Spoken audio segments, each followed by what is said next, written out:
Boa noite. Neste momento, o Direto ao Ponto começa a ser transmitido para todo o Brasil, ao vivo, pelas emissoras afiliadas à rede Jovem Pan News, pelo canal Jovem Pan no YouTube, no Facebook, no Twitter e pelo aplicativo Panflix. Hoje, a bancada de entrevistadores é formada por 4 jornalistas.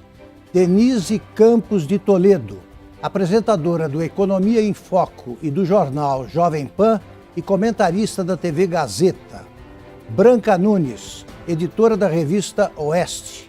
Valéria Bretas, editora de finanças do Estadão Investidor. E Silvio Navarro, comentarista da Rede TV e editor executivo da revista Oeste. Nesta noite, teremos um entrevistado virtual. É o empresário Salim Matar, que fala conosco de um Aras próximo de Belo Horizonte. José Salim Matar Júnior é empresário mineiro e dono da Localiza, a maior empresa de locação de veículos da América Latina. A convite do ministro da Economia Paulo Guedes, Salim Matar trocou a direção da Localiza para ser secretário de Desestatização e Desinvestimentos do governo Bolsonaro. Ele tinha como missão privatizar várias das quase 700 empresas estatais brasileiras. Mas, insatisfeito com o ritmo das privatizações, ele acabou desembarcando do governo no ano passado. Matar está entre os 5 maiores doadores de campanhas políticas no Brasil. Descendente de libanês, ele é um dos grandes defensores do pensamento liberal no país. Quando criança, Matar tinha um sonho, o de ser pianista. Hoje, o empresário segue à frente de uma das empresas mais valiosas no segmento de locação do mundo. Meu caro Salim Matar, muito obrigado pela aceitação do convite, antes de mais nada. E eu começo fazendo uma pergunta que eu queria que você respondesse com a maior objetividade. Você é um homem objetivo. Por que você deixou o governo? Boa noite, Augusto. Boa noite a todos vocês. Obrigado por estar com vocês aqui. Ótima pergunta para iniciar o nosso programa. Eu deixei o governo porque o meu objetivo, quando eu fui convidado pelo Paulo Guedes para ser o secretário de Desestatização, era para vender estatais. Ele me disse que havia 134 estatais. Mas eu, como bom mineiro, desconfiado, resolvi fazer um levantamento e descobri 698 entre estatais de controle direto, suas subsidiárias, coligadas e investidas. E depois de 19 meses no governo, quer dizer, na realidade, um pouco antes, no mês de abril, quando começou a pandemia, eu já estava disposto a deixar o governo. Mas eu me senti, naquele momento de pandemia, impelido a continuar um pouco mais. Mas em abril eu já tinha visto que seria muito difícil acontecer as privatizações. Então eu deixei o governo porque o establishment não tem interesse na redução do tamanho do Estado e, consequentemente, nas respectivas privatizações das nossas estatais. Denise Campos de Toledo. Salim Matar, boa noite. Seguindo essa pergunta do Augusto, pela frustração que ficou em relação ao que se poderia privatizar, quando você fala que não haveria condições, isso envolve também o governo, uma divisão interna, porque a gente percebe que há uma divergência, por exemplo, de posição entre o intervencionismo do Estado para estimular a atividade econômica, isso independentemente da pandemia, mas a pandemia reforçou essa tendência, e de outro lado a política liberal, que quer menos Estado, que quer privatização, que quer deixar a economia fluir mais livremente. Você vê alguma condição de, a partir de agora, a gente ter alguma mudança de política econômica que siga essa teoria, eu acho que a gente pode tratar agora como teoria liberal de Paulo Guedes? Bem, na realidade, o ministro Paulo Guedes, ele é um liberal na essência. Por ele, seriam vendidas todas as estatais. O que acontece é que as grandes estatais brasileiras necessitam do Congresso autorizar a venda. Correios, Eletrobras, Banco do Brasil, Petrobras, Caixa Econômica. Então, o Congresso não deseja que se privatize. Por exemplo, o projeto, um PL para a privatização da Eletrobras, entrou no Congresso no dia 4 de novembro de 2019. Já tem 1 mês, 1 ano e 2 meses. E nada aconteceu. Ou seja, não há interesse do establishment em reduzir o tamanho do Estado. Também, no Executivo, poucas vozes defendem privatização. Então, por isso, eu resolvi deixar o governo, porque não senti um clima favorável às privatizações.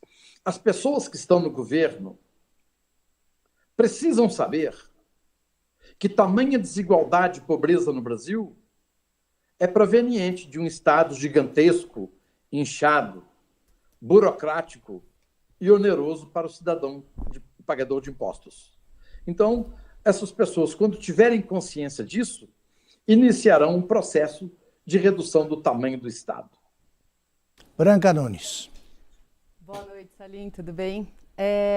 Eu queria saber o seguinte, o Paulo Guedes, ele divulgou recentemente uma nova meta de privatizações que inclui, são 9 empresas, incluindo os Correios e a Eletrobras.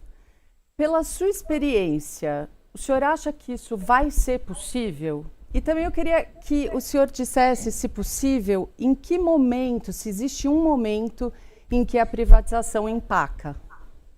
Ok. Branca, obrigada pela pergunta.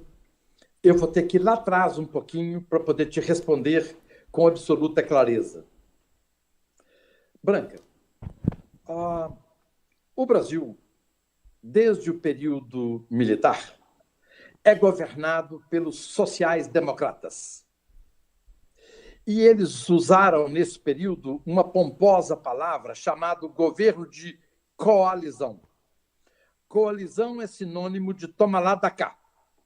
Mas assim foi no governo Sarney, governo FHC, governo Lula, Itamar, governo Temer. Todos os governos usaram o modelo de coalizão. Quem é coalizão? É toma lá da cá. Quando o presidente Bolsonaro disse em discurso de campanha que não haveria toma lá da cá, claro que 57,7 milhões de brasileiros, por este e outros motivos, votaram em Bolsonaro. Bolsonaro chegou ao poder, mas com muita dificuldade de governar. O Congresso, por exemplo, nada passou da pauta conservadora do presidente. E nem de privatizações, porque tem sido dito aí pela imprensa que existia um acordo do ex-presidente, do atual presidente da Câmara, com a esquerda de nada privatizar, para que tivesse o apoio da esquerda na sua reeleição ou na indicação de outro nome que substituísse. Então, eu ouvi esses comentários em 2020, num certo momento, não acreditei que isso pudesse acontecer, mas hoje, um governo sem o Congresso não consegue governar.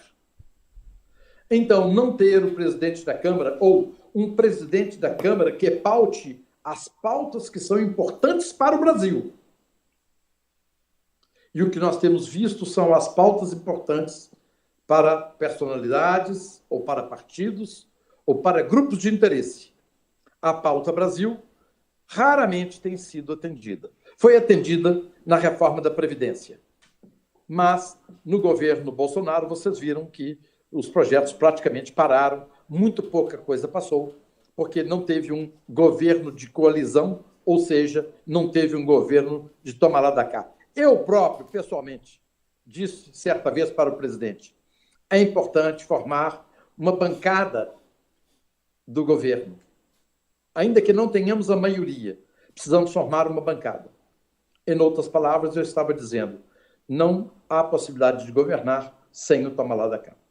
Então, a privatização dos Correios e da Eletrobras, por exemplo, elas só serão possíveis com esse governo de coalizão, esse toma lá da cá, na opinião do senhor? Na realidade, é o seguinte, a Constituição cidadã brasileira trouxe um formato de governo tripartite, que o Brasil é governado com poderes distintos, que é o judiciário, executivo e legislativo. O fato é que o legislativo se acostumou nos últimos 34 anos a governar junto com o executivo. Com isso, o que aconteceu? Eles ficaram alijados do governo Bolsonaro, que agora o governo Bolsonaro, inteligentemente, está buscando um apoio e fazendo o que todos os governos anteriores fizeram. Uma tentativa de governo de coalizão. Então, ele vai conseguir, está tentando, neste momento, apoiar um presidente da Câmara. Você imagina que, no Brasil, se os poderes são distintos, não poderia o Executivo influenciar uma eleição na Câmara. Por isso que eu chamo a democracia brasileira de democracia jaboticaba brasileira, oriunda da nossa Constituição. Este aí é um exemplo típico que nós temos e é histórico, o tanto que o Executivo influencia a eleição das casas aqui no Brasil. Valéria Bretas. Boa noite a todos, boa noite, Salim. Em uma entrevista recente, o senhor disse que levará no mínimo até 2026 para formar uma bancada liberal visando grandes privatizações, né? E o próprio ministro Paulo Guedes já disse que está um pouco frustrado por não ter privatizado nenhuma grande empresa até agora, né? Dá para dizer que ele é o último sonhador dessa agenda ou é possível cumprir parte daquilo que ele prometeu? Ótima pergunta. Vou repetir que o ministro Paulo Guedes, por ele, seriam vendidas todas as estatais. Então, o que nós temos visto aí é uma tentativa do ministro convencer o presidente e congressistas que nós devemos privatizar. Nós não temos uma bancada liberal no governo. Talvez o Congresso tenha hoje, na Câmara dos Deputados, talvez 25, 30 deputados que sejam liberais. Então, na realidade, o establishment governa o Brasil nos últimos 34 anos. E o establishment não deseja que reduza o tamanho do Estado, para que possam ser mantidos os seus privilégios. Um exemplo de funcionamento do establishment, o presidente do Senado, agora, pediu para arquivar todos os processos de impeachment de juízes do Supremo. Então, significa que, de uma certa forma, eles querem que as coisas continuem como estão. Não querem grandes transformações. Talvez pequenas mudanças, mas não grandes transformações. Silvio Navarro. Salim, boa noite. Mais uma vez um prazer conversar com você. A gente falou aqui bastante, você citou várias vezes o Congresso Nacional.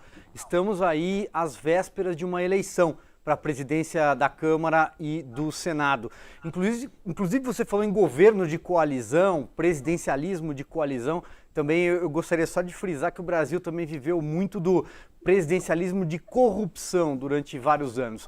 Mas para ser bem direto, você vê alguma luz no fim do túnel nesses nomes que estão sendo colocados para presidir a Câmara e o Senado e apresentar o que você chamou de uma pauta Brasil? Obrigado, Silvio. Na realidade, o Brasil perdeu muito com uma relação tempestuosa entre o presidente da Câmara e o presidente da República. Quem saiu perdendo foi o Brasil. Os interesses das partes eram superiores aos interesses do Brasil. Por isso que grandes projetos não foram votados, não foram colocados para votação. Porque, naquele momento, o objetivo era não podemos fortalecer o executivo, senão o presidente se reelege. Então, vamos segurar essas pautas aqui. Porque se o Brasil crescer muito, esse indivíduo vai ser reeleito. Então, os interesses Brasil ficaram em segundo plano. O importante, não importe quem vence, quem venha vencer essa eleição agora para a presidência da Câmara. O importante é que essa pessoa esteja imbuída do espírito de eu vou ser presidente da Câmara e vou fazer o que é bom para o Brasil, independente de partido político, independente de ideologia. Então, não importa quem esteja na presidência da Câmara, o seu objetivo tem que ser o Brasil. Agora, então, tendo essa pessoa que tem o Brasil como sua prioridade, nós teremos um presidente da Câmara espetacular, que fará uma gestão ímpar de uma forma em nossa Câmara. De uma forma bem objetiva, Salim, por exemplo, temos o Arthur Lira, que é um candidato, de certa forma, apoiado pelo Executivo. Você já falou aqui, inclusive, na necessidade de independência entre os poderes, e o Baleia Rossi, que é apoiado pelo Rodrigo Maia, com o apoio do PT. Qual dos dois seria melhor para o Brasil nesse momento? O que tiver a pauta Brasil em primeiro plano. Porque nesse momento conturbado de eleição, promete-se muita coisa. Como, por exemplo, o Rodrigo Maia, dizem aí que prometeu à esquerda não privatizar nada e as pautas de costume não passarem, como se fosse uma promessa para ganhar o apoio da esquerda. Então, independente de promessas feitas, eu repito, um político que seja absolutamente honesto com o Brasil, cuja pauta seja a pauta Brasil. Este é o presidente da Câmara que nós precisamos. Agora... Salim, desculpe, Denise, os nossos espectadores querem saber o seguinte: quais são as diferenças básicas entre um social-democrata e um liberal? Ótima pergunta. Social-democrata é todo aquele indivíduo, principalmente políticos, que acreditam que é possível fazer um estado do bem-estar social. E nesse estado do bem-estar social, quem é que pode ser contra um estado de bem-estar social? Ninguém é contra o estado de bem-estar social. O fato é que os sociais-democratas brasileiros foram eles que redigiram a nossa Constituição Cidadã. E essa Constituição Cidadã, redigida pelos sociais-democratas, tem vícios de origem. Ela já nasceu ruim. Vou lhe dar apenas 2 exemplos. Um exemplo é o artigo 5º, que nós nos gabamos que todos os cidadãos são iguais perante a lei. Não, não são. Nesses 34 anos de governo da social-democracia, foram forjados cidadãos de primeira e de segunda categoria. Quem é o cidadão de primeira categoria? O cidadão de primeira categoria não tem desemprego, não corre risco de desemprego. Cidadão de segunda categoria pode ficar desempregado. Cidadão de primeira categoria não pode ter redução de carga de trabalho, carga horária, nem de salário. Cidadão de segunda categoria pode ter redução de jornada de trabalho e redução de salário. Cidadão de primeira categoria tem tribunais exclusivos, são quase 55 mil cidadãos de primeira categoria que têm tribunal exclusivo quando ele comete um delito ou um crime. Os demais 212 milhões de cidadãos brasileiros respondem na justiça comum. Então, o artigo 5º da Constituição Social Democrata diz que os cidadãos são iguais perante a lei. Não, não são. Existem cidadãos de primeira e de segunda categoria. Por exemplo, quando os servidores públicos aposentam com seu salário de 15 mil, 20 mil, 39 mil. Quando alguém, cidadão de segunda categoria, aposenta, ainda que ele ganhe 50 mil, 100 mil, ele vai se aposentar com 5 mil e poucos reais. Então, a sociedade brasileira foi dividida em cidadãos de primeira e segunda categoria. Então, os sociais-democratas cuidam muito bem do establishment, da máquina pública, do judiciário, do executivo e do legislativo. Mas se esquecem da sociedade. Por exemplo, eu estou lembrando aqui agora porque eu sou um cidadão muito, muito inconformado. Eu sou um cidadão que levanto todos os dias indignado, porque vai acontecer alguma coisa. Como hoje, o arquivamento de impeachment de todos os juízes. Ok. Fato da vida política. Eu estava me lembrando do último ato do ministro Toffoli. aumento de salário para desembargadores. Ou seja, em plena pandemia, desemprego, auxílio emergencial para pessoas que não têm condição de sustentar suas famílias. No entanto, foi dado aumento para desembargadores. Mas você não definiu ainda o liberal. Sim, eu terminei aqui, vou entrar no liberal. O liberal é aquele que defende um Estado pequeno, um Estado enxuto, porém forte. Quem tem que ser rico, de acordo com os liberais, são os cidadãos e não o Estado. Os sociais-democratas acham que o Estado é que tem que ser rico. Porque se o Estado for rico, ele vai enriquecer a população. Não é o que nós vemos. As nossas estatais valem R$1 trilhão. R$1 trilhão. Nós temos imóveis que valem muito mais do que R$1 trilhão. Mas nós temos tamanha desigualdade e pobreza no Brasil, proveniente exatamente desse Estado gigantesco. Os liberais defendem um Estado menor e mais liberdade para o cidadão, mais liberdade para o empreendedor. Por exemplo, nós temos no Brasil voto obrigatório. Ora, obrigatório é coercitivo. Isso é típico de Estado totalitário. Liberais defendem o direito ao voto, mas o voto não é obrigatório. Essa é decisão do eleitor, se ele vai à urna ou não votar. Então, a diferença é a liberdade do cidadão e o tamanho do Estado. Sociais-democratas agigantam o Estado. E, com isso, eles trazem um grande rastro de pobreza e desigualdade, que é o que nós vemos no Brasil hoje. Os liberais que não tiveram a chance, a oportunidade ainda de governar o Brasil, desejam reduzir o Estado, de maneira que essa riqueza possa ir para a população, e essa população com mais liberdade possa empreender e buscar os seus melhores caminhos para serem felizes. Denise e depois Valéria. Agora, Salim, não faltou um pouco mais de convicção do governo ao tentar implementar essa agenda liberal? Porque você fala, por exemplo, dessa questão do Estado, da questão do funcionalismo. A gente viu o governo apresentar uma reforma administrativa muito mais modesta do que se imaginava, que só vai ter impacto lá na frente. Antes mesmo dela ser apresentada, já foram excluídas algumas categorias.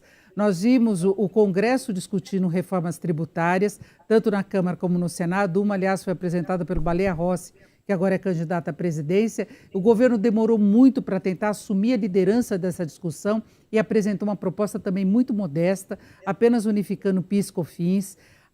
Eram mais de 100 estatais que deveriam ser privatizadas e a gente viu muito pouco de projetos apresentados efetivamente. E eu lembro, por exemplo, as privatizações que ocorreram na época de Fernando Henrique, quando não se tinha essa versão toda, a questão do Estado, as estatais não tinham sido alvo de investigações públicas de corrupção, como aconteceu com relação à Lava Jato, e eles conseguiram privatizar a telefonia, conseguiram privatizar a Vale, conseguiram privatizar a CSN. Não faltou uma disposição, e eu queria lembrar que recentemente, aqui em São Paulo, o presidente Bolsonaro prometeu publicamente que se a GESP não vai ser privatizado, que com ele isso não acontece, garantindo o direito daqueles que são contra privatização. Então, endossando esse tipo de discurso.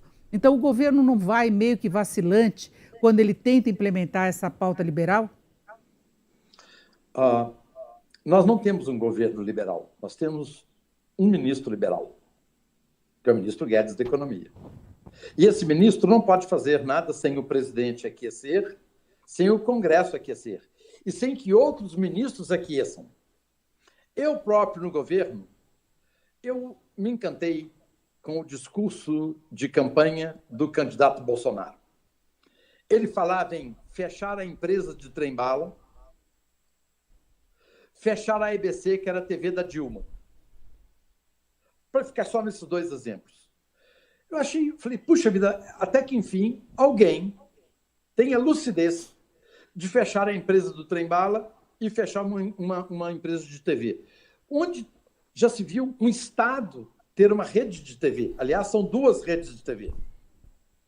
E a empresa do trem-bala, o que me chama a atenção é que essa empresa foi fundada no governo Dilma para construir o trem-bala, que seria inaugurado em junho de 2019.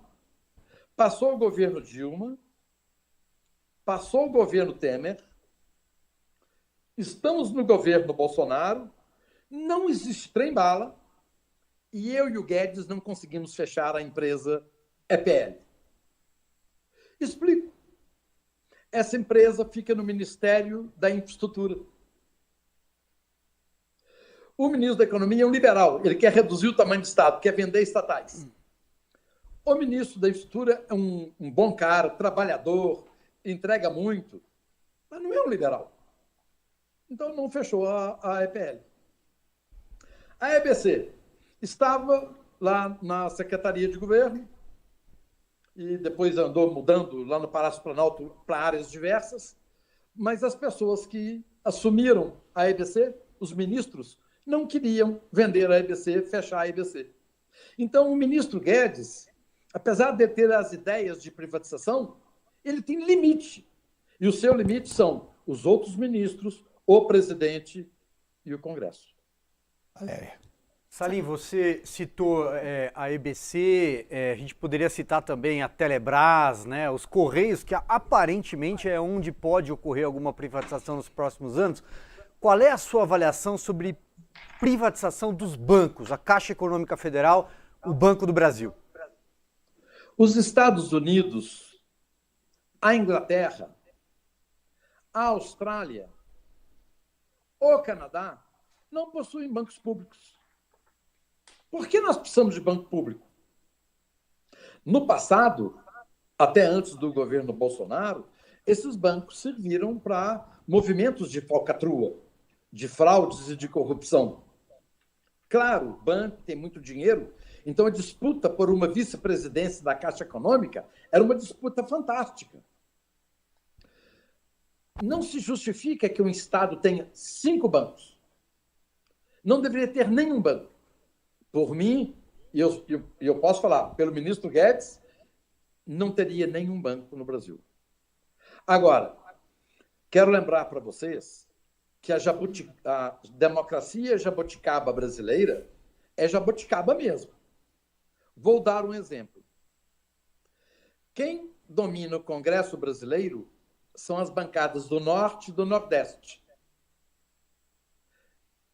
Quero ver quem é que consegue privatizar a BNB, BASA ou fechar a Zona Franca de Manaus, se eles têm a maioria. Não consegue. Então, eu quero dizer que o establishment tomou conta do Brasil. E é um absurdo, porque nós temos hoje 30 milhões de trabalhadores brasileiros com carteira assinada. Mas temos 12 milhões, 40% dos 30 milhões. Temos 12 milhões de servidores públicos. Nós temos hoje mais de 14 milhões de desempregados dentre os trabalhadores da iniciativa privada. Cidadãos de segunda categoria. Nós temos 0 desempregado dentre os servidores públicos. Cidadãos de primeira categoria.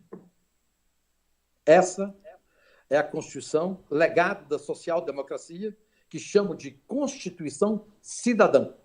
Fiquei muito surpreso e feliz de ver, hoje, o deputado Ricardo Barros defendendo uma nova Constituição. A nossa Constituição já teve 108 emendas. O professor Modesto Carvalhosa, no mês passado, defendendo uma nova Constituição.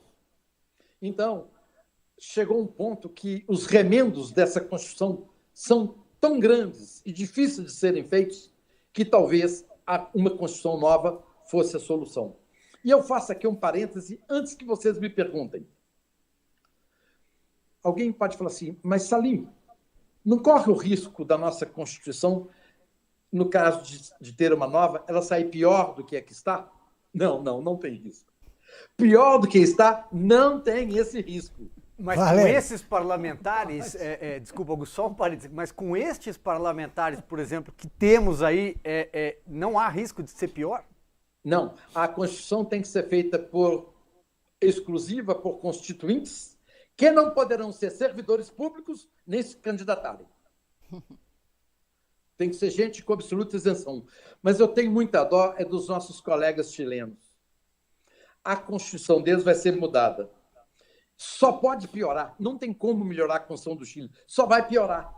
E ainda chamaram recentemente, foi a Gleisi Hoffmann, para poder dar uma consultoria para o pessoal sobre reforma de Constituição lá no Chile. Então, imagina o risco que o Chile está correndo. Mas nós não temos o risco de piorar a nossa Constituição. Valéria e depois Branca.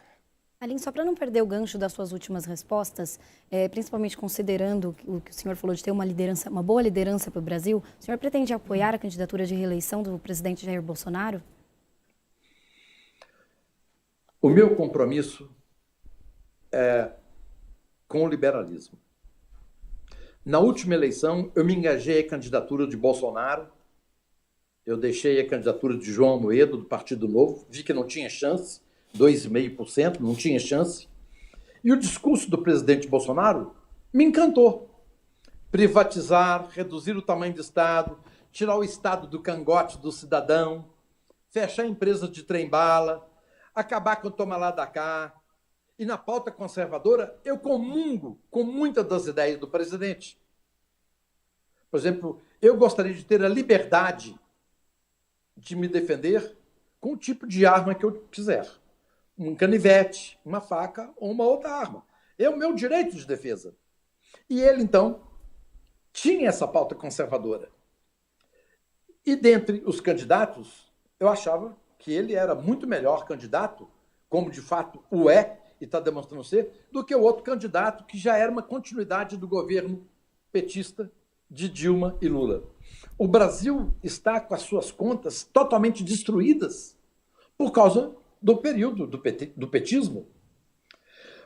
Você sabe o tanto de corrupção que houve nesse país. Nós investimos dinheiro perdido, em vez de construir um metrô em Brasília ou no Rio de Janeiro, construímos um metrô na Venezuela. E a sociedade brasileira, os órgãos de controle, a imprensa, os partidos de oposição se calaram. Construímos rodovias, construímos hidrelétricas, aeroportos em outros países, em vez de construir no Brasil. Onde está o judiciário? Onde está a oposição? Os tribunal de contas? Sabe? A sociedade brasileira aqueceu e concordou com todas essas medidas que aconteceram.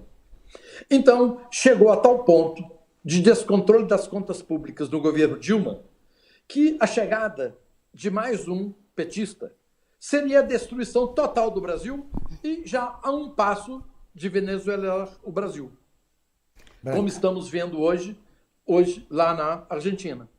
Então, dos dois candidatos, sempre me pareceu ser muito melhor candidato o Bolsonaro.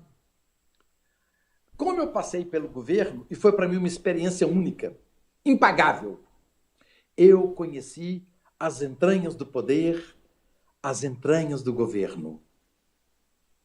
E eu vi que muita coisa que poderia ter sido feita pelo Guedes e pelo Bolsonaro, os congressistas não permitiram. Eu sou testemunha ocular disso.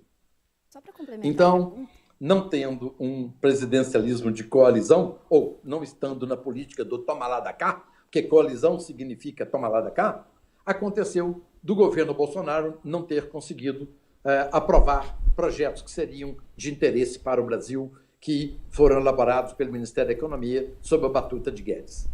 Salim, você falou sobre Bolsonaro e Guedes. E o que você faria diferente olhando para o ano que passou agora? Repete a sua pergunta, por favor. Eu questionei, o senhor citou sobre Bolsonaro e sobre o Guedes, né? Olhando esse ano que passou, após a sua saída, o senhor faria alguma coisa diferente? Eu manteria Guedes como ministro da Fazenda, como ministro da Economia. Ele é a pessoa certa. Agora, se o Congresso não tiver a pauta Brasil como prioridade, nenhum ministro vai dar certo. Ou eles vão colocar um ministro social-democrata que trabalha a favor do establishment, mantendo as coisas como estão. A reforma administrativa, Valéria, feita pelo Ministério da Economia, traria uma economia de R$1 trilhão em 10 anos. E ela começaria valendo imediatamente para todos os servidores. Claro que uma proposta de tamanho e envergadura teve que passar por diversos ministros, Casa Civil, Secretaria Estratégica de Governo, e ela foi totalmente dilapidada. E saiu uma reforminha administrativa de 250 milhões. E somente o seu neto, Valéria, é que vai ver o resultado dessa reforma, porque os privilégios de 12 milhões de brasileiros continuarão. Aposentados no salário máximo, o último salário, continuarão tendo os privilégios, penduricalhos e benesses que tem até hoje. Então, a sociedade brasileira vai mudar daqui 30 anos, 35 anos, de acordo com essa reforma administrativa. Ou seja, o establishment funcionou direitinho e manteve para essa geração e mais uma geração os privilégios atualmente existentes. Agora, Salim, desculpa, só para complementar, essa foi a reforma que foi encaminhada pelo governo ao Congresso, então foi a proposta elaborada pelo governo.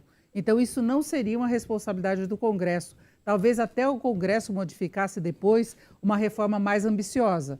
Mas o que foi apresentado pela equipe econômica, independentemente das discussões que ocorreram nos bastidores, foi uma reforma fraca, que vai ter impacto daqui muito tempo, que não alivia a situação fiscal de curto prazo que a gente teria necessidade. Então, não é necessariamente o Congresso o grande empecilho sempre a um avanço maior da agenda liberal. Eu estava no governo e eu vi, eu presenciei. Quando a gente vai mandar Denise, a gente vai mandar um projeto lá para o Congresso, a gente não manda um projeto a queima-roupa, não, de surpresa, não. A gente conversa antes, tem inúmeras conversas com o presidente da Câmara, inúmeras conversas com o presidente do Senado, para verificar se aquilo é palatável.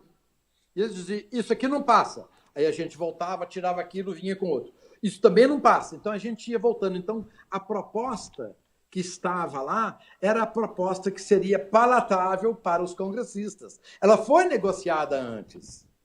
Não adianta trazer essa aqui que não passa. Assim disseram, o judiciário já disse que é direito adquirido, que não pode mexer no salário dos funcionários nem na estabilidade de emprego. Então nós não vamos votar contra isso. Então, foi combinado. Então, o que chegou lá foi aquilo que foi possível de acontecer. Salim, falando em manter as coisas como estão, né? Recentemente o senhor lamentou o desmantelamento da Operação Lava Jato e também o fato do combate à corrupção ter deixado de ser uma prioridade do governo. Quem que é responsável por isso? O establishment. Judiciário, executivo e legislativo. O establishment não quer que continue combatendo a corrupção. O establishment. O senhor inclui o presidente nisso? O establishment é o executivo, o legislativo e o judiciário. Mas é todo mundo, Salim? Não há exceções? Boa pergunta, Augusto.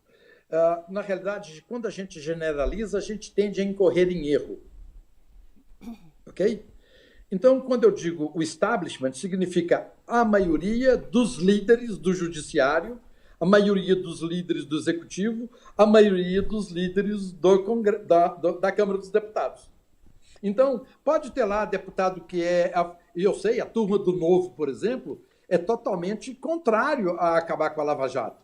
Mas o que podem fazer 8 deputados contra 531? Então, na realidade, nós temos sim, no Judiciário, nós temos vozes no Executivo e na Câmara dos Deputados e no Senado. Porém, é mínimo. Não são as vozes que têm o domínio da decisão. Então, por isso, por exemplo, no caso da reforma administrativa, essa reforma, do jeito que está, ela passou pelas lideranças que opinaram sobre como seria essa reforma.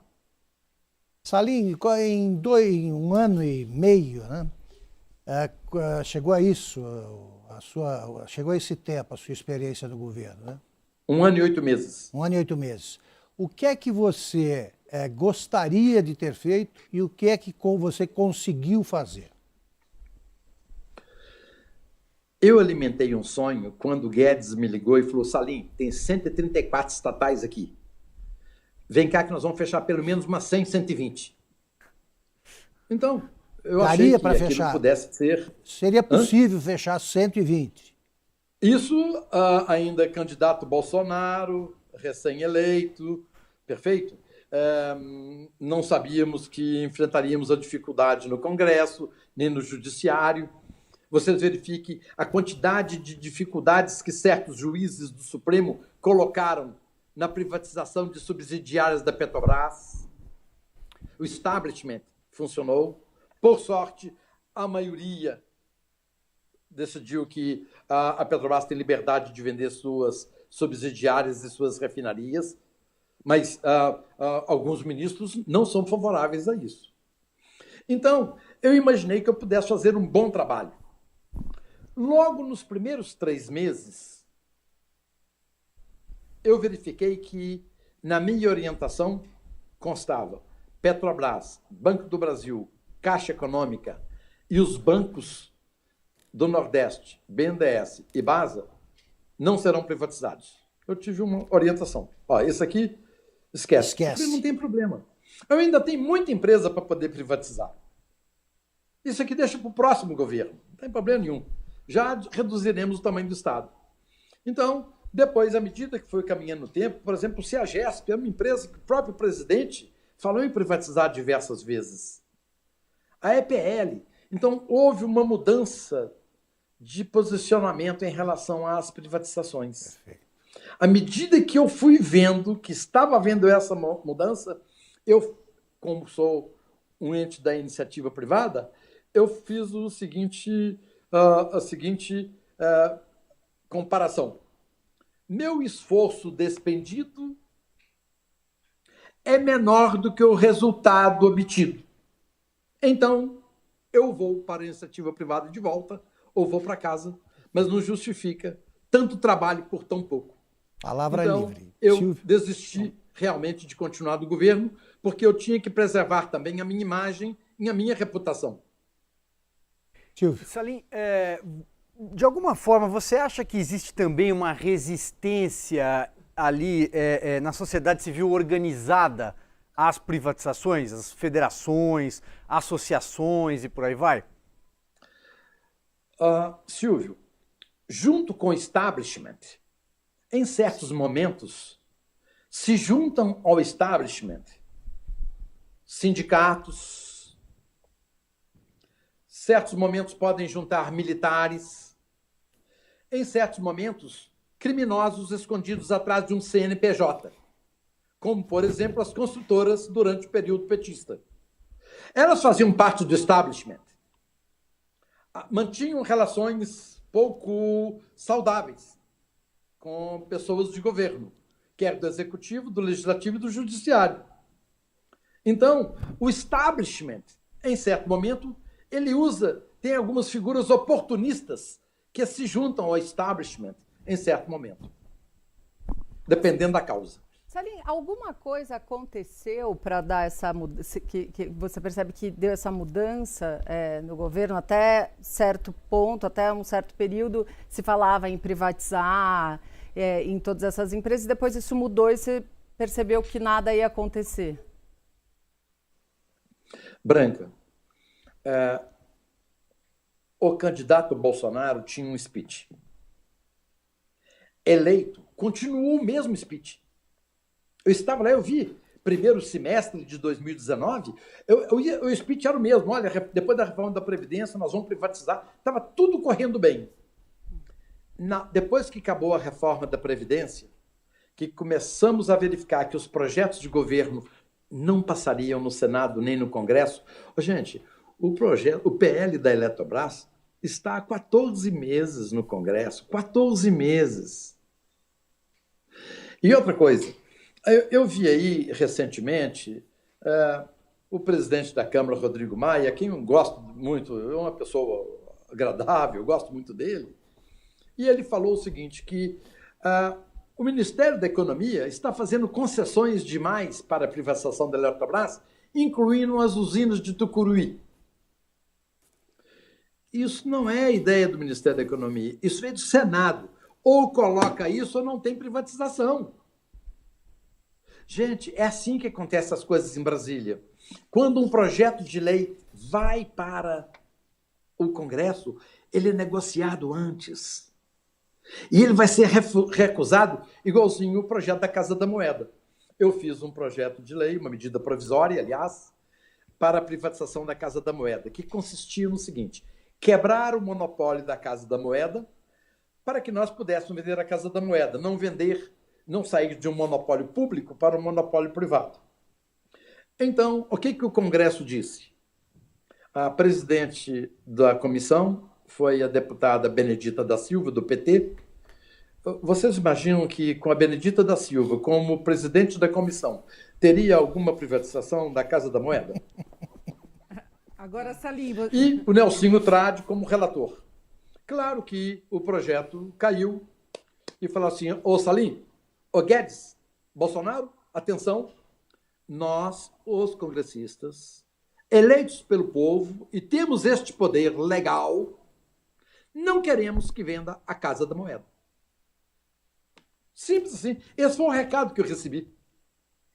E, no caso da Eletrobras, se não tiver Tucuruí junto, não vai passar. Porque quem manda na Eletrobras não é o ministro setorial, não é o presidente da empresa. A Eletrobras é uma empresa do Norte e Nordeste, é a bancada do Norte e Nordeste que efetivamente decide os futuros da Eletrobras. Então, nos foi dito ao Ministério da Economia: tem que colocar Tucuruí junto, senão não passa. Agora, Salim, não houve uma certa falha do governo na tentativa de formar uma base de apoio efetiva no Congresso? Eu lembro, por exemplo, o governo Temer, que era um governo relativamente de transição, que veio depois do impeachment de Dilma Rousseff, ele conseguiu avançar com a reforma trabalhista. Por muito pouco ele não conseguiu aprovar a reforma da Previdência. Esse governo de coalizão, ele existiu, sendo que Temer não foi eleito pelo povo diretamente. Não faltou ao governo uma tentativa de entendimento para levar adiante toda essa agenda? Porque na medida em que você cede antes de apresentar um projeto, é óbvio que o resultado final vai ser muito mais modesto ainda do que você imaginava. Um governo que tivesse uma base de apoio efetivamente, que tivesse negociado antecipadamente, ele não poderia apresentar propostas mais robustas, que dessem margem para gordura para queimar mesmo, em relação a isso, e eu queria até acrescentar essa proximidade agora do governo com o Centrão. O Centrão seria o caminho mais adequado para o governo conseguir levar adiante uma agenda liberal? Ok, vou responder em 3 partes para você. Primeiro, a história ainda vai fazer jus ao governo de Michel Temer. Por ter estado no governo, eu pude presenciar o que foi feito de bom durante aqueles 2 anos do governo Temer. O governo Temer foi tipicamente, sim, um governo de coalizão naquele momento pós-impeachment. No caso do Bolsonaro, foi uma campanha conturbada de extremos direita e extrema esquerda. Então, naquele momento, e como o Bolsonaro falou que não queria ter o toma lá da cá, vou excluir o governo Temer, mas o governo do Fernando Henrique Cardoso, no dia 4 de junho de 1997, onde foi votada a reeleição do presidente, e essa reeleição eu queria registrar aqui para vocês, me permitam tomar mais 2 minutos. O Brasil instituiu no período dos sociais-democratas, no governo Fernando Henrique Cardoso, o Instituto da Reeleição.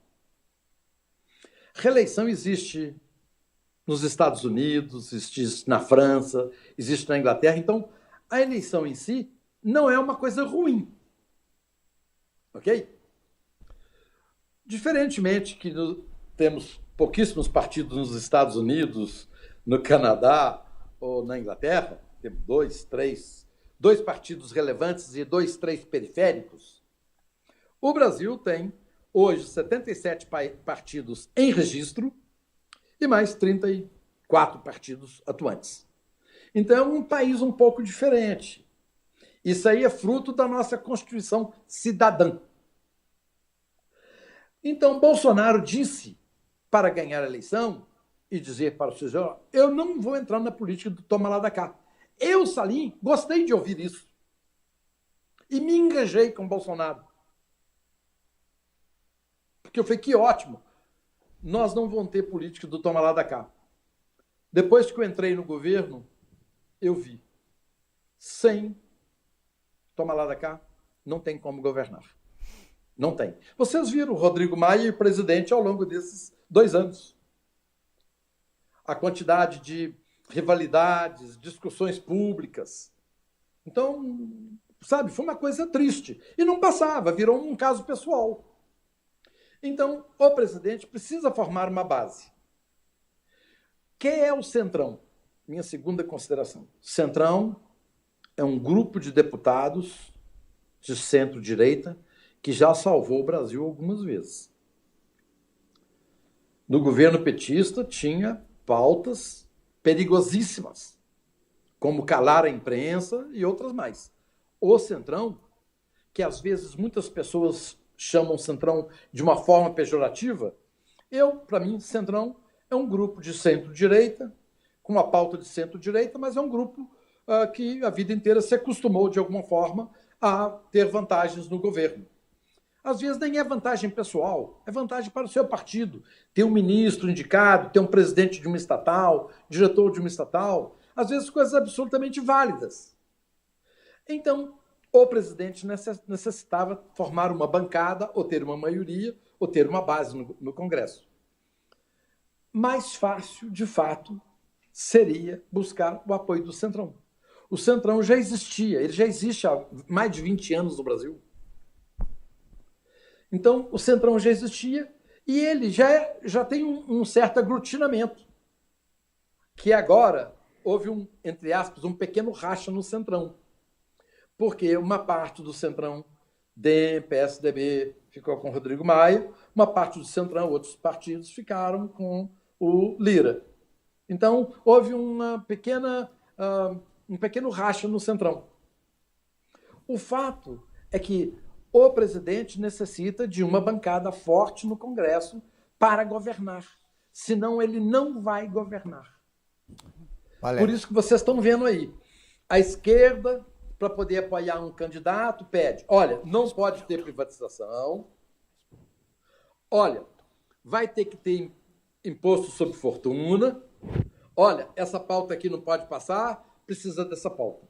Então, são as condições absolutamente democráticas, gente. Isso é da democracia. Isso é negociação democrática. Então, está sendo discutido nesse momento o apoio de uma base para o novo presidente da Câmara, que terá que fazer concessões. Votar A, B, não votar C, D. Então, isso está sendo absolutamente democrático. A nossa democracia, por ter sido constituída com programas, com governos de coalizão, ela se acostumou.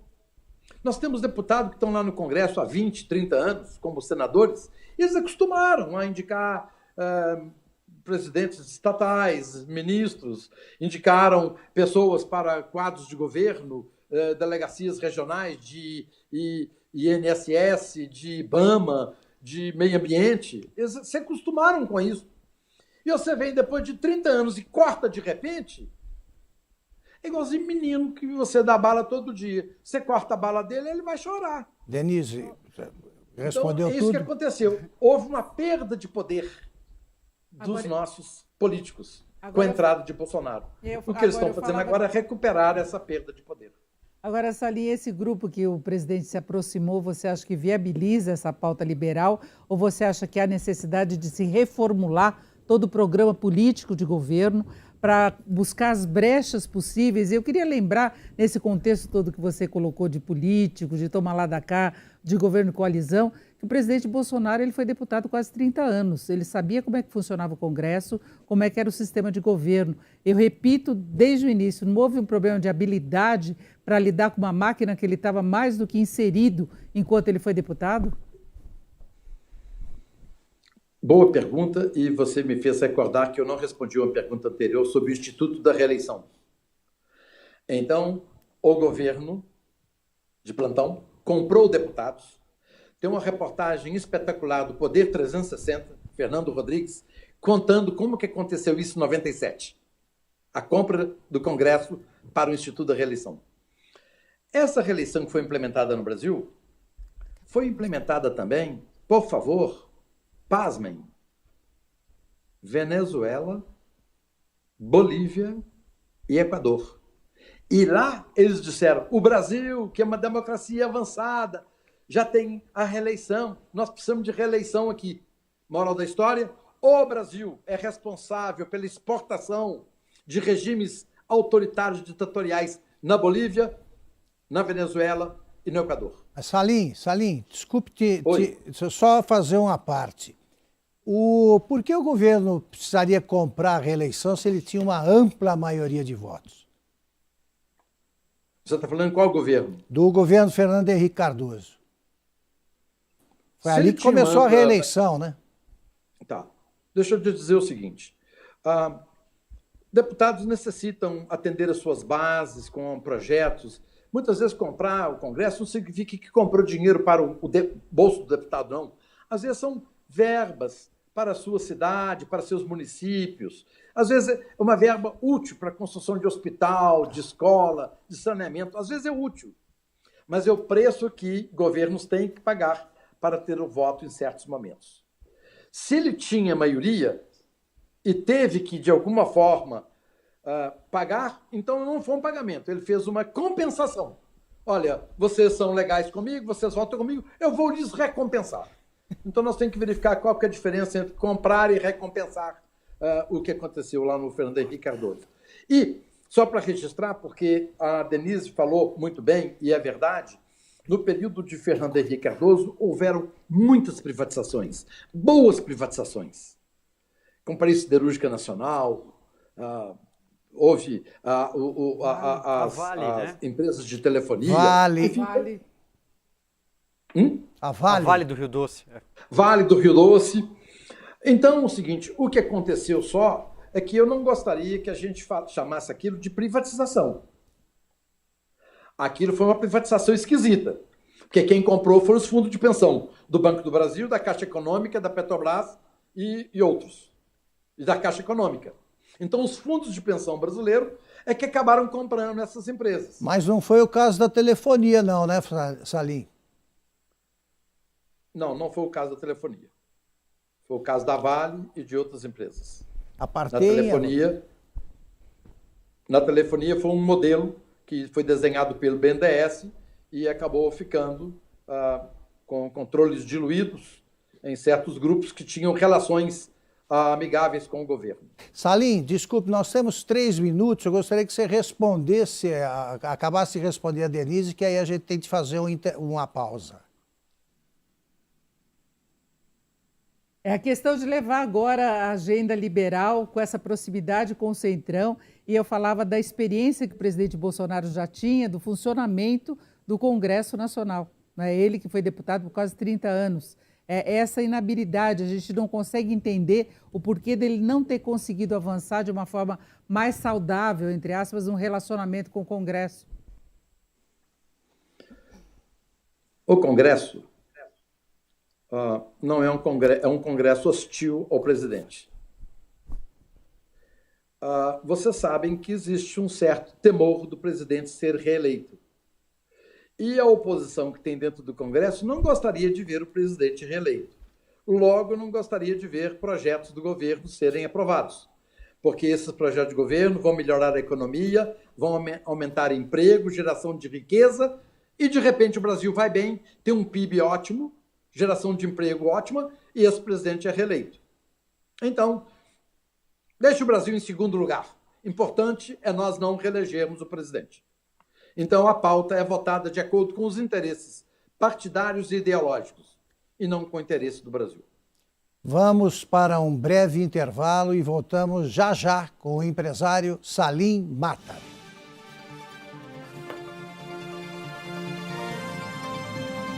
Direto ao ponto, com Augusto Nunes. Você sabia que chegou mais uma novidade da Jovem Pan?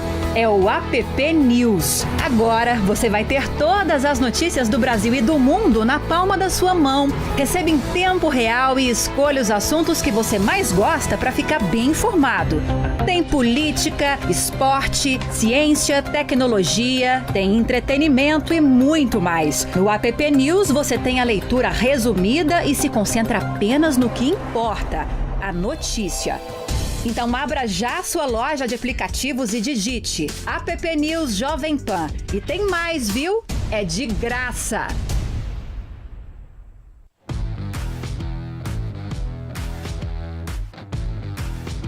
Para você que já tem o aplicativo Panflix baixado no teu celular, eu vou mostrar agora algumas funções. Olha, é muito fácil mexer no aplicativo. Aqui embaixo você pode escolher assistir a programação ao vivo ou, aqui do lado, ouvir a sua rádio preferida. E se você perdeu algum programa ou quer assistir depois, é só vir aqui embaixo em Programas e escolher nessa lista. E também tem algumas novidades muito legais. Agora, por exemplo, você pode mandar um vídeo para um amigo pelo WhatsApp, Facebook ou mensagem. É bem fácil, basta clicar nessa seta e selecionar o WhatsApp ou Facebook ou mensagem. Você também pode favoritar esse vídeo para assistir depois, clicando nessa estrela. E enquanto você assiste a um vídeo, pode apertar aqui para a janela ficar menor e você navegar normalmente pelo seu celular enquanto assiste ao vivo. Pode mudar a posição e o tamanho. Mas atenção, essa função só está disponível no iOS. E se você ainda não baixou o Panflix, não perca tempo. Entre já na sua loja de aplicativos e faça o download. É de graça. Direto ao ponto, com Augusto Nunes. Voltamos com a segunda e última parte da entrevista com o empresário Salim Matar. Salim, quais são as diferenças essenciais entre trabalhar com uma empresa estatal e trabalhar o funcionamento de uma empresa estatal e o funcionamento de uma empresa privada, como a sua? Você é dono da Localiza. Mostra quais são as diferenças para mim, resumidamente. A empresa estatal, ela já nasce como se fosse de um aborto, porque é contra a natureza. O Estado não tem que ser empresário. O Estado devia cuidar da qualidade de vida do cidadão. Ora, o nosso Estado tem sido incapaz de dar uma boa segurança, qualidade nas escolas, qualidade na assistência de saúde, na infraestrutura e saneamento. O Estado não tem sido capaz de fazer isso. Se o Estado tem como obrigação cuidar da qualidade de vida do cidadão e não o faz, tem esse Estado competência para ter estatal? Esses dias alguém falou comigo, porque aquela estatal é ineficiente. Eu falei, olha, por favor, você não pode dizer isso. Ele falou, por que não? Eu falei, porque você está cometendo uma figura de pleonasmo. Só de você dizer que é estatal, você não precisa falar que estatal é ineficiente. Já subentende-se que é ineficiente. Porque o governo, pela sua própria natureza, ele é um mau gestor. Ele é desorganizado, ele onera o cidadão, ele gasta mais do que deve para poder cumprir o seu papel nos seus órgãos que ele cuida. Então, o governo não deveria ter nenhuma estatal. E estatal, Augusto, a média dos presidentes das estatais, Petrobras, Banco do Brasil, Caixa Econômica e Correios, a média de presidente nessas empresas, nos últimos 20 anos, é de 2 anos. Como pode dar certo uma empresa que troca presidente a cada 2 anos? Ora, eu fui presidente da minha companhia durante 40 anos. Então há uma estabilidade. Como que uma empresa gigantesca como uma Petrobras, um Banco do Brasil, a cada 2 anos, um novo presidente? Como que há continuidade de estratégia? Como que essas companhias conseguem seguir em frente com alterações no seu management a cada 2 anos? Salim, então não é possível que essas empresas sejam eficazes. Mas essas empresas, por serem empresas estatais, elas seguem legislações próprias. Então, para você comprar um alfinete, tem licitação que gasta 180 dias para você comprar um alfinete. Burocracia, né? Silvio quer fazer uma pergunta, eu queria Salim. só, na esteira dessa sua resposta, Salim, eu queria fazer uma pergunta bem direta. Você voltaria para o governo ou para um governo ou chega de vida pública ou de cargo público? É melhor ficar na iniciativa privada? Que oportunidade que você me deu para mim fazer uma resposta a essa sua pergunta. Quando eu deixei as minhas empresas em dezembro de 2018, eu sabia que naquele momento eu estava deixando a minha vida na iniciativa privada como empresário. Porque eu disse para mim, não haverá volta. Eu fui para o governo. E quando eu deixei o governo, as minhas empresas, procurei-as, falei, olha, só para reconfirmar, não voltarei para as empresas na iniciativa privada. Eu vou dedicar meu tempo a disseminar, divulgar, propagar as ideias liberais. E vou criticar, apontar, denunciar as mazelas de todos os governos que estão passando pelo Brasil. Meu papel é de cidadania. Eu não posso mais continuar levantando com tamanho inconformismo e indignação como todos os dias eu levanto. Eu preciso fazer alguma coisa. E o que eu vou fazer é denunciar as mazelas do governo e informar para a sociedade brasileira que através do liberalismo, que através de menos governo e de mais liberdade para o cidadão, é que nós vamos encontrar a verdadeira saída para o Brasil. Salim. A grande transformação será no campo das ideias. Salim, eu estou certo se eu disser que você vai fazer isso também como colunista de uma revista liberal? Podia informar, confirmar ou não essa informação? Augusto, por essas estranhas coincidências da vida, eu já tive 2 jornais. Quando eu era líder estudantil na minha cidade de Oliveira, eu tinha 2 jornais. Um era o Grêmio Estudantil do meu colégio e um jornal da União Estudantil Católica de todos os colégios da minha cidade. E eu era colunista da Gazeta de Minas, que era o jornal centenário da minha cidade. E eu tinha uma coluna semanal nesse jornal. E quando eu vim para Belo Horizonte, a minha ideia era ser jornalista, eu ia fazer um curso de jornalismo. Mas encontrei em Belo Horizonte com um amigo que falou, olha, você tem que fazer administração, você falou que você quer montar um negócio para você, e ele me tirou da cabeça e acabei fazendo administração. Na realidade, como eu sou um indivíduo bem corajoso, que eu digo coisas que muitas pessoas não podem dizer, porque a minha empresa não tem telhado de vidro. É uma empresa espetacular, de elevada reputação, excelentes padrões de governança e compliance.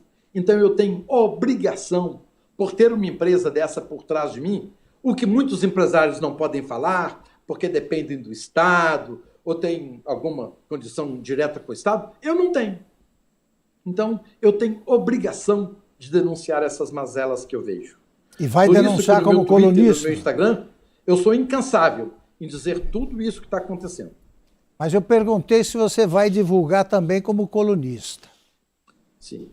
Na realidade, eu tive convite de 3 excelentes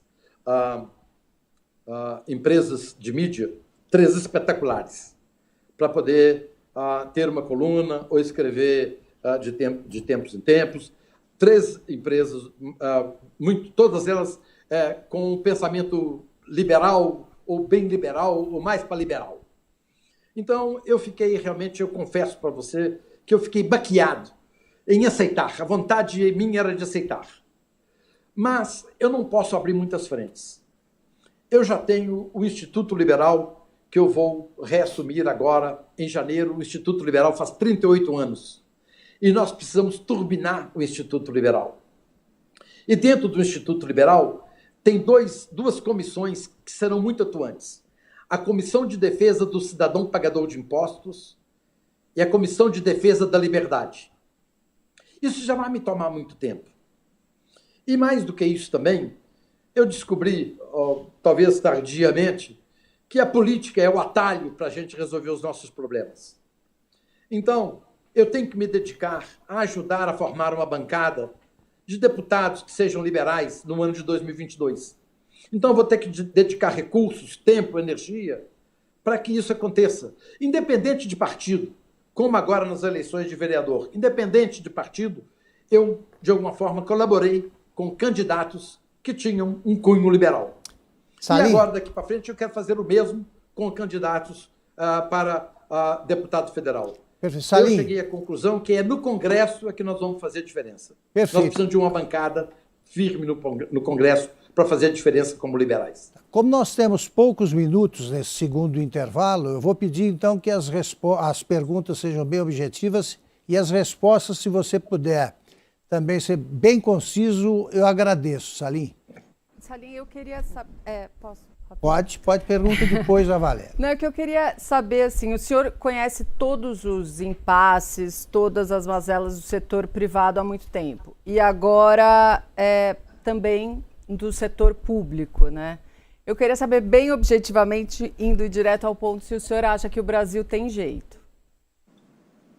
Eu acredito no futuro do Brasil. Esse é meu hashtag do meu Twitter. Valéria. Longe da vida pública, né, e também do Conselho das Empresas, o senhor já comentou em algumas entrevistas que tinha o sonho de ser pianista, né, e viajar pelo mundo. Agora seria o momento de fazer isso? Meu momento agora, com a minha idade e no estágio de vida que eu estou, eu quero ser um indivíduo com elevado grau de cidadania e quero dedicar todo o meu tempo, toda a minha energia ao Brasil. Silvio. Salim, falando sobre 2022, próxima eleição, quem você imagina que estará ali, que vai antagonizar com o presidente Bolsonaro nas urnas? Tem um mineiro que se chamava Magalhães Pinto, foi governador de Minas. Ele dizia o seguinte: política é igualzinho nuvem. Cada hora que você olha para cima está de um jeito, com um formato diferente. Então, assim, está muito cedo ainda. Vai correr muita água até lá. De que jeito está agora a nuvem? Muito nebulosa. Agora, Salim, pela sua experiência no governo, por essa... Eu cito até, eu não sei se está de uma forma correta, um certo desânimo seu pelo cenário que você viu internamente do governo quanto à condição de levar adiante a agenda liberal. Eu queria saber, na sua visão, o que seria possível fazer ainda dentro desse princípio que você pretende defender a partir de agora. O que você acha que esse governo consegue fazer? Vai depender do próximo presidente da Câmara. Se a pauta dele for Brasil, a pauta liberal vai entrar em ação e o Brasil vai se transformar rapidamente. Se a pauta do próximo presidente da Câmara não for o Brasil, nós continuaremos derrapando. Só para lembrar, o Brasil cresceu 2,2% nos últimos 10 anos. Os países desenvolvidos cresceram 15% nos últimos 10 anos. Os países emergentes cresceram 25% nos últimos 10 anos. Nós estamos perdendo terreno. Nós estamos ficando para trás. Mas não pode ser uma visão de Brasil diferente da que você tem como a ideal? Pode ser. Acredito que possa ter... Eu não sou o dono da razão. A única coisa que eu tenho certeza é que ou será o caminho liberal ou não terá solução. Porque de sociais-democratas, de intervenção de governo, já tenho 34 anos e chegou nisso. Nós precisamos de uma chance, de 4 anos de chance. Só 4 anos de governo liberal. Para a gente demonstrar a que a gente virá. Salim, de que forma a pandemia atingiu a sua empresa? Localiza. Foi um baque muito grande.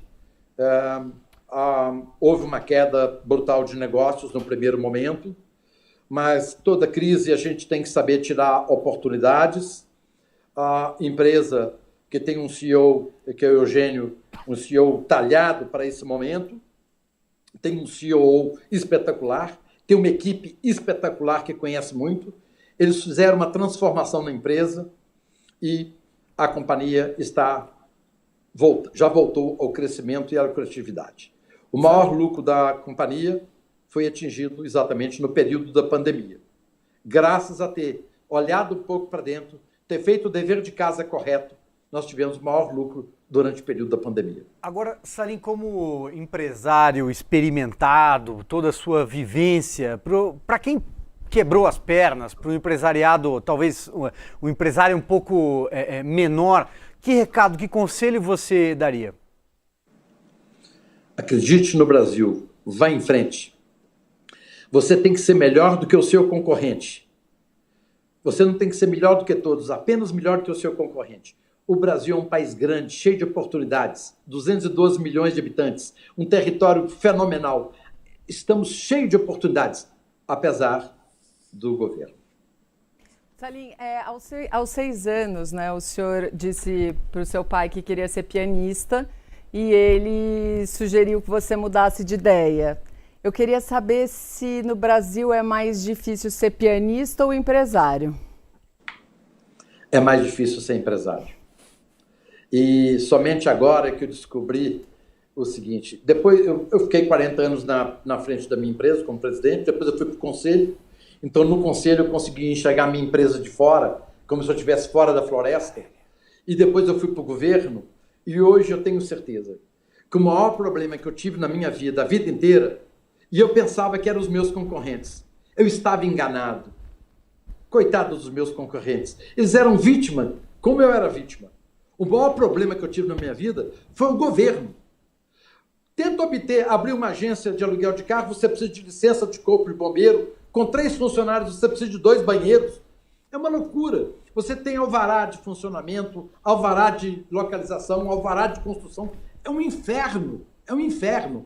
Eu descobri que o meu maior problema na minha vida foi o governo, e não os meus concorrentes. Valéria. Salim, no ano passado vocês anunciaram a fusão com a Unidas, né? E o mercado está de olho nessa aprovação do negócio. O senhor acha que pode ter algum problema no CAD? O CAD é uma instituição, o CAD, aliás, eu queria até registrar, o CAD do Brasil é reconhecido como um dos melhores do mundo e foi recentemente premiado como o melhor CAD do mundo.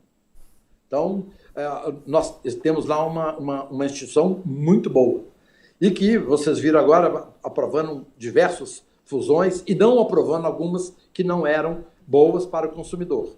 Então, eu acredito na razoabilidade dos membros do CAD que farão aquilo que é melhor para o Brasil, aquilo que é melhor para o consumidor brasileiro. A decisão do CAD será absolutamente soberana. Agora, Salim, a pandemia acabou impondo dificuldades à economia que levaram o governo a ser intervencionista, a ter de lançar várias propostas e projetos para tentar minimizar os danos. E ele acabou obtendo resultado. A gente teve um tombo do PIB inferior ao que se esperava, mas foi o oposto do que se imagina de uma agenda liberal. A gente continua convivendo com os problemas da pandemia, a gente sabe da demora que teremos aí na vacinação. Você acha que o governo deve continuar atuando nesse sentido? Você acha que para a sobrevivência das empresas, alguma coisa parecida com o que foi feito no ano passado deve continuar acontecendo? E tem também a questão social colocada, como a questão do auxílio emergencial. Como é que você acha que o governo deve lidar com tudo isso a partir de agora? O auxílio emergencial, olha, a gente tem que saber tirar proveito das crises. Essa crise mostrou que nós temos 40 milhões de brasileiros invisíveis, que jamais batem na porta do Estado para pedir alguma coisa. 40 milhões de brasileiros invisíveis. Isso é o resultado da política social-democrata no Brasil durante 32 anos. Temos ainda hoje 11 milhões de analfabetos, 28 milhões de analfabetos funcionais. Legado da social-democracia. Não foram capazes, em 32 anos de governo, foram incapazes de erradicar o analfabetismo. Mas os servidores públicos são bem remunerados, têm bons penduricários. Quando, por exemplo, um desembargador ele é afastado por falcatrua, corrupção ou qualquer outro motivo, ele é imediatamente aposentado, mas mantido todos os sua remuneração, benesses, privilégios, penduricários, tudo é mantido. Ou seja, para alguns, os cidadãos de primeira categoria, a Constituição cuida direitinho, mas 40 milhões de cidadãos invisíveis, a Constituição simplesmente se cala. Salim. A tese do auxílio emergencial é uma tese liberal. Tanto Friedman quanto Hayek diziam que é importante que a sociedade, aos cidadãos que, de alguma forma, são desprovidos, caberá a essa sociedade ajudar-lhes com o imposto de renda negativo. Então, o auxílio emergencial é um imposto de renda negativo. Eu sou favorável à manutenção do imposto de renda negativo. E outra coisa, as nossas estatais as dependentes custaram ano passado 20 bilhões de reais. 20 bilhões de reais seriam melhor aplicados em ajuda para esses cidadãos invisíveis. Mais ainda, enquanto na Inglaterra, no Reino Unido e nos Estados Unidos, o funcionalismo custa 9,5% e 10% do PIB, no Brasil custa 13,5% do PIB. Ou seja, nós gastamos por ano 330 bilhões a mais com funcionalismo relativamente aos Estados Unidos e ao Reino Unido. 330 bilhões daria para a gente dar um auxílio para esses desamparados de 2, 3 mil reais por mês. Então, reparem, governar é alocar recursos. Os sociais-democratas alocaram recursos na casta da sociedade, no establishment, e não naqueles mais necessitados que precisavam do apoio do Estado. Você inclui, Salim, entre os sociais-democratas os petistas? Você estava falando do governo... Social-democrata, Augusto, sim, tem o social-democrata de extrema esquerda, PSOL, PT. Perfeito. Tem o de centro-esquerda, PSDB, ele é centro-esquerda. Depois tem centro-direita, DEM, que é um pezinho na direita, um pezinho no centro, às vezes um pezinho na esquerda. Então, no Brasil, nós não temos partido liberal, não temos partido absolutamente de direita, não temos isso no Brasil. Então, o que falta no Brasil, nós tivemos um erro de ideologia aplicada ao longo desses tempos, porque todos os partidos que nós temos são de centro-esquerda. Pode ter um pezinho na direita, mas ele é predominantemente centro-esquerda. Então, reduzir o tamanho do Estado poderia resolver esse problema e ter uma distribuição de renda melhor? Sim, exatamente como eu te falei. O Estado brasileiro custa demais, é muito oneroso, e nós precisamos reduzir o tamanho do Estado para sobrar dinheiro para a gente poder fazer obras de saneamento e a gente poder distribuir para esses mais necessitados. Por exemplo, nossas estatais valem R$1 trilhão. Se nós vendêssemos essas estatais, nós poderíamos, com R$1 trilhão, nós poderíamos fazer um auxílio emergencial para os próximos 5, 10 anos. E nós tiraríamos da pobreza todas essas pessoas. Olha, o Brasil, um exemplo bom que eu quero dar para vocês. O Brasil está hoje na posição número 79 no IDH. Há 28 anos atrás, quando os sociais-democratas assumiram o poder, o Brasil estava na posição número 80. Nós gastamos 28 anos para subir uma casa. Nesse ritmo social-democrata, nós gastaremos 1.652 anos para estar no IDH, na posição mais ou menos onde está o 20º hoje. 28 anos nós gastamos para subir uma casa no IDH. Mas se os sociais-democratas administraram o Brasil, de quem é a culpa disso? Dos sociais-democratas. Peço desculpas por eu frisar tanto isso, mas alguém tem que denunciar isso à sociedade brasileira. Os sociais-democratas são responsáveis por tudo isso que nós temos. Tamanha desigualdade e pobreza, 11 milhões de analfabetos, IDH, 28 anos para subir uma casa. Então, gente, alguém tem que dizer isso. E, de uma certa forma, eu estou me propondo a ser essa pessoa. E, Salim, é sobre isso o livro que você está escrevendo? O livro que eu estou escrevendo, como é difícil escrever um livro. Administrar uma empresa, uma secretaria, é muito fácil, mas escrever um livro é muito difícil, ainda mais quando é a primeira vez que você não tem esse hábito. E, então, o que eu vou falar, esse livro é sobre a minha passagem no governo. Já tem alguns capítulos prontos, estou fazendo com muita calma, muito cuidado, e pretendo ver se esse ano agora de 2021, nesse primeiro semestre, eu possa ter esse livro concluído. Está contando tudo, Salim? Na realidade, Augusto, eu estou dizendo a minha experiência lá no governo e das dificuldades que eu encontrei. Sem citar nomes, eu não vou me colocar para citar nomes, mas vou contar muitos casos verídicos, sem dizer quem foram os atores. Então vai ser um livro muito divertido, uma leitura muito interessante, que eu acho que deverá ser uma leitura obrigatória para todo indivíduo ler antes de ir para o governo. Ele não quis dar spoiler, né? Salim, de uma forma bem direta, mais uma vez, no começo do programa, você, como um liberal, disse que era contra o voto obrigatório, entre outras obrigatoriedades. Qual é a sua avaliação sobre a imposição, a obrigatoriedade de uma vacina? Obrigado pela pergunta. Obrigatoriedade é típico de países coercitivos socialistas autoritários. Então, em uma democracia plena, não existe essa obrigatoriedade de tomar vacina, obrigatoriedade de votar, obrigatoriedade de serviço militar. Não existe obrigatoriedade. É um direito do cidadão não aceitar fazer o serviço militar. É um direito do cidadão, deveria ser um direito do cidadão, não votar. É um direito do cidadão não tomar vacina. Então, nós temos resquícios de Estado autoritário socialista, porque o Brasil é muito centro-esquerda, e centro-esquerda é meio no peito. Você verifica que até juiz do Supremo manda a obrigatoriedade de vacina. Então, esse é resquício que nós temos de um pensamento socialista que nós temos incrustado no establishment brasileiro. Eles querem a obrigatoriedade da vacina e querem também furar a fila, né, Salim? Absurdo. Por isso é que eu levanto todos os dias inconformado, indignado. Na hora que eu li no jornal que o Supremo pediu 7.000 vacinas para os seus servidores e funcionários, isso é de uma absoluta agressividade à sociedade brasileira. Isso é um absurdo. Ok, o cara foi demitido. Ok, teve consequência. O cara foi não demitido, ele foi transferido para outra área, porque servidor público não pode ser demitido. Então, é difícil ser demitido. Então, esse é o Brasil, esse é o establishment. O Ministério Público de São Paulo também, imediatamente solicitou vacina. Nesse período de pandemia, todo mundo com essa dificuldade financeira, o Ministério Público do Mato Grosso gasta 2.400.000 para comprar smartphones de última geração para os seus promotores.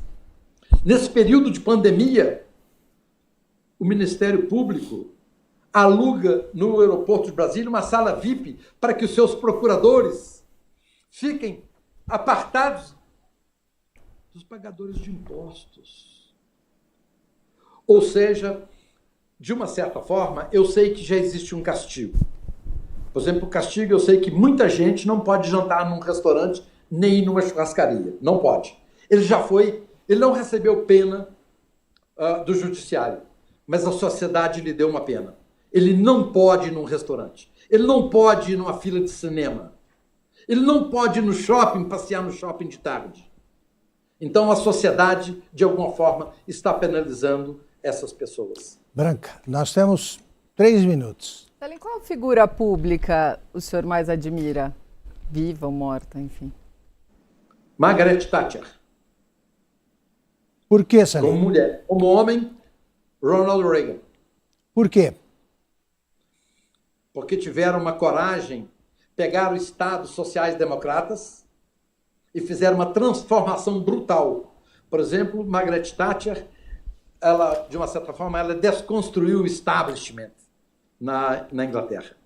E o Reagan fez uma coisa espetacular. Ele simplesmente aumentou a liberdade do cidadão e reduziu impostos. E permitiu que o gênio de cada empreendedor se despertasse. E tivemos uma bonança espetacular que foi colhida, inclusive, na que eles chamam de Era Clinton. A Era Clinton nada mais foi do que a colheita dos frutos plantados durante o período Reagan. Salim, são duas pessoas admiráveis. Vou te fazer a última pergunta, eu peço que você responda em 1 minuto. Qual é o país que mais se aproxima do que você idealiza? O país que mais se aproxima daquilo que eu penso hoje seriam os Estados Unidos da América.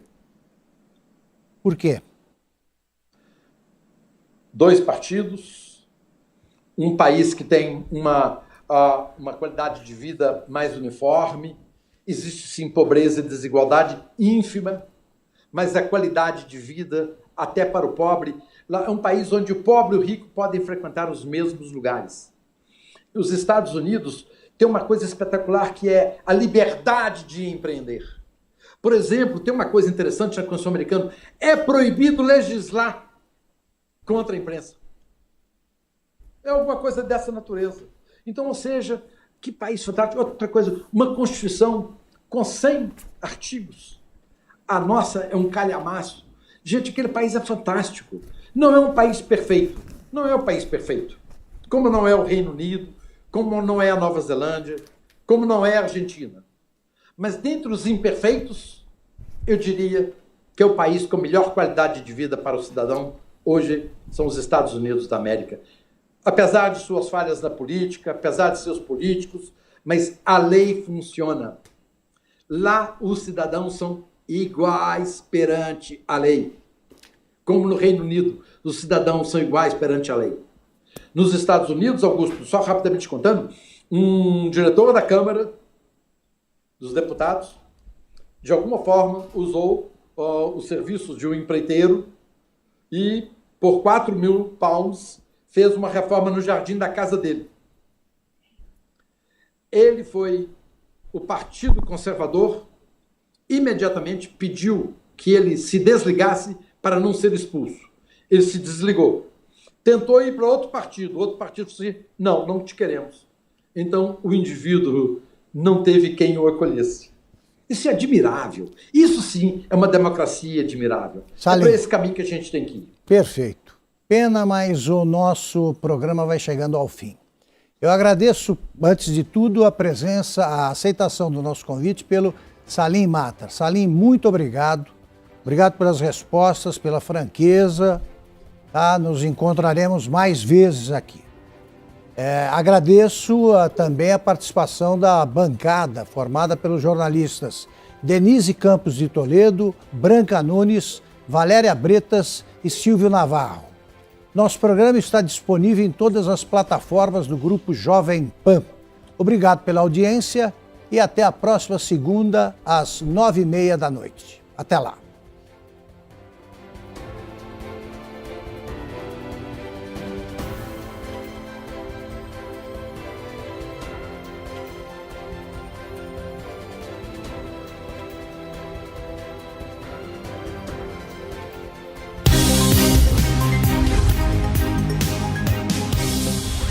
Direto ao ponto, com Augusto Nunes.